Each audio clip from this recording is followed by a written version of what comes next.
In today's video, I'm going to teach you how to move your money to a new Bank of America account in the app. By the end, you'll know exactly how to open your new account, move your funds safely, and make sure your recurring payments and direct deposits keep running without a hitch.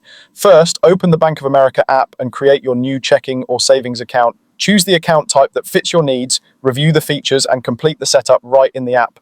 Take a moment to confirm details like fees or minimum balance requirements so you pick the option that makes the most sense for you. Next, move money from your old account using the Pay and Transfer section. Pick your old account as the source and your new Bank of America account as the destination, then enter the amount you want to transfer. You can do this in one move or in smaller amounts if that's more comfortable. Keep in mind that transfers may take a few business days to complete, so set expectations and avoid cutting it too close with upcoming bills.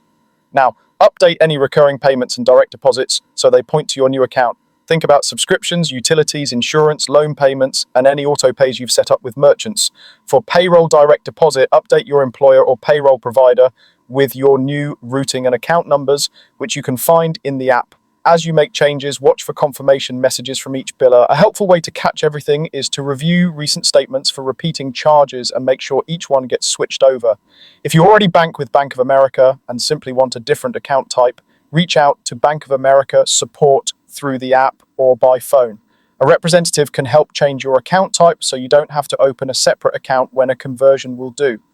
If you're switching from another bank, link your external account in the app, authorize transfers when prompted, and then move your funds into your new Bank of America account. Depending on the verification method, you may be asked to log into your other bank or confirm small test deposits. After authorization, initiate the transfer and allow a few business days for the money to arrive. Before you wrap up, double-check that every recurring payment has been updated to avoid missed payments and monitor your transfers until they show as complete. That's it. Open the new account, transfer your funds, update your recurring items, and you're all set. Thanks for watching and follow along step by step to make your moves smooth and stress-free.